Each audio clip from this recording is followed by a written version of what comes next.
Srimad Bhagavatam, translated with commentaries by His Divine Grace, A.C. Bhaktivedanta Swami Prabhupada. Canto 1, Chapter 3. Krishna is the source of all incarnations. Text 1. Sutta said, in the beginning of the creation, the Lord first expanded himself in the universal form of the Purusha incarnation and manifested all the ingredients for the material creation. And thus at first, there was the creation of the 16 principles of material action. This was for the purpose of creating the material universe. Purport. The Bhagavad Gita states that the personality of Godhead, Sri Krishna, maintains these material universes by extending his plenary expansions. So this Purusha form is the confirmation of the same principle. The original personality of Godhead, Vasudeva, or Lord Krishna, who is famous as the son of King Vasudeva, or King Nanda, is full with all opulences, all potencies, all fames, all beauties, all knowledge, and all renunciation. Part of his opulences is manifested as impersonal Brahman, and part of his opulences is manifested as Paramatma. This Purusha feature of the same personality of Godhead, Sri Krishna, is the original Paramatma manifestation of the Lord. There are 3 Purusha features in the material creation, and this form, who is known as the Karanadakshayi Vishnu, is the first of the 3. The others are known as the Garbhodakshayi Vishnu and the Chirodakshayi Vishnu, which we shall know one after another. The innumerable universes are generated from the skin holes of this Karanadakshayi Vishnu. And in each one of the universes, the Lord enters as Garbhodakshayi Vishnu. In the Bhagavad Gita, it is also mentioned that the material world is created at certain intervals and then again destroyed. This creation and destruction is done by the Supreme Will because of the conditioned souls, or the Nityabhata living beings. The Nityabhata, or the eternally conditioned souls, have the sense of individuality, or ahankar, which dictates them sense enjoyment, which they are unable to have constitutionally. The Lord is the only enjoyer, and all others are enjoyed.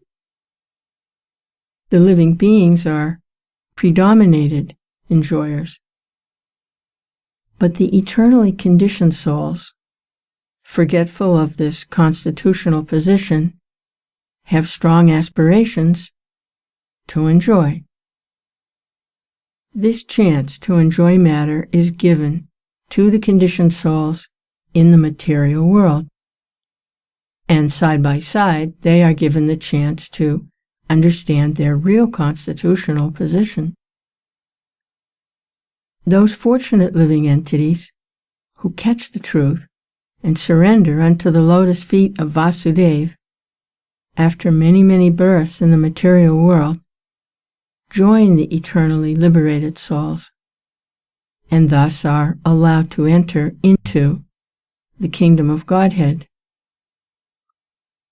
After this, such fortunate living entities need not come again within the occasional material creation. But those who cannot catch the constitutional truth are again merged into the mahat-tattva at the time of annihilation of the material creation. When the creation is again set up, this mahat-tattva is again let loose. This mahat-tattva contains all the ingredients of the material manifestations, including the conditioned souls. Primarily, this mahat-tattva is divided into 16 parts, namely, the 5 gross material elements and the 11 working instruments or senses. It is like the cloud in the clear sky. In the spiritual sky, the effulgence of Brahman is spread all round, and the whole system is dazzling in spiritual light.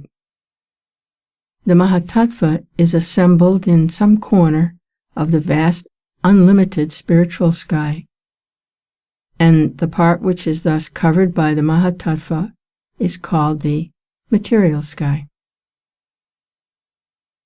This part of the spiritual sky, called the mahat-tattva, is only an insignificant portion of the whole spiritual sky, and within this mahat-tattva there are innumerable universes.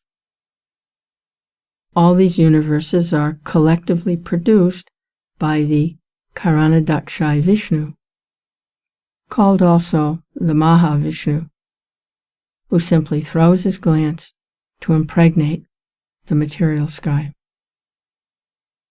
Text 2. A part of the Purusha lies down within the water of the universe, and from the navel lake of his body sprouts a lotus stem, and from the lotus flower atop the stem, Brahma, the master of all engineers in the universe, becomes manifest. Purport. The first Purusha is the Karanadakshayi Vishnu. From his skin holes, innumerable universes have sprung up. In each and every one of them, the Purusha enters as the Garbhodakshayi Vishnu. He is lying within half of the universe, which is filled with the water of his body. And from the navel of Garbhodakshayi Vishnu has sprung up the stem of the lotus flower, the birthplace of Brahma, who is the father of all living beings and the master of all the demigod engineers engaged in the perfect design and working of the universal order. Within the stem of the lotus there are 14 divisions of planetary systems, and the earthly planets are situated in the middle. Upwards, there are other, better planetary systems, and the topmost system is called Brahmaloka or Satyaloka. Downwards from the earthly planetary system, there are 7 downwards planetary systems, domiciled by the asuras and similar other materialistic living beings.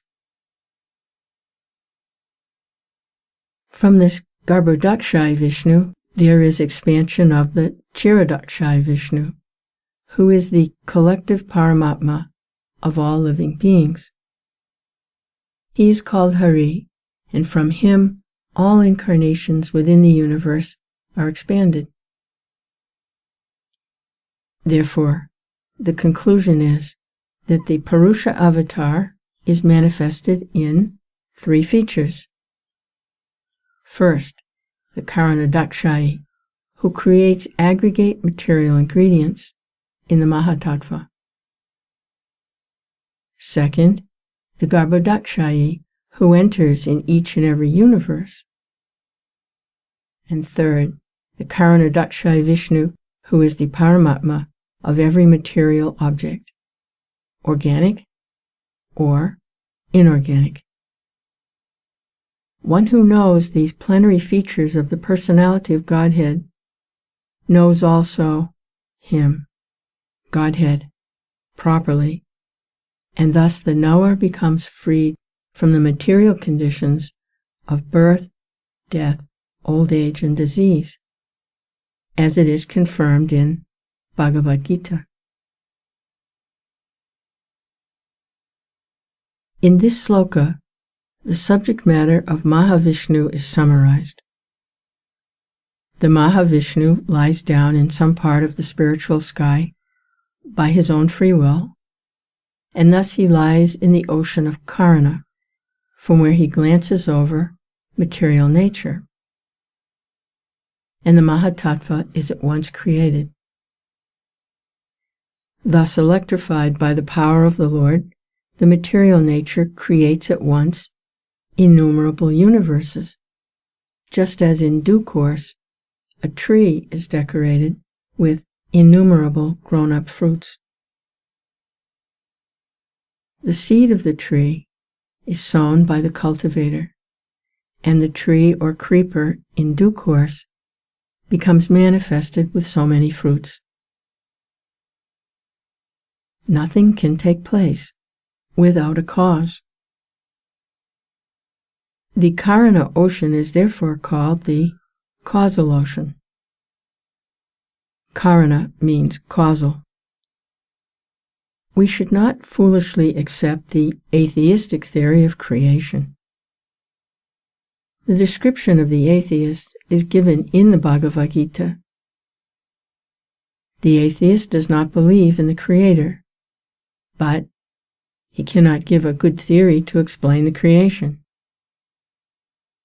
Material nature has no power to create without the power of the Purusha, just as a Prakriti or woman cannot produce a child without the connection of a Purusha. The Purusha impregnates and the Prakriti delivers. We should not expect milk from the fleshy bags on the neck of the goat, although they look like breastly nipples. Similarly, we should not expect any creative power from the material ingredients. We must believe in the power of the Purusha, who impregnates Prakriti or nature. And because the Lord wished to lie down in meditation, the material energy created innumerable universes at once. And in each of them, the Lord laid himself down, and thus all the planets and the different paraphernalia were created at once by the will of the Lord. The Lord has unlimited potencies, and thus he can perform as he likes by perfect planning. Although personally, he has nothing to do, and no one is greater than or equal to him. That is the verdict of the Vedas.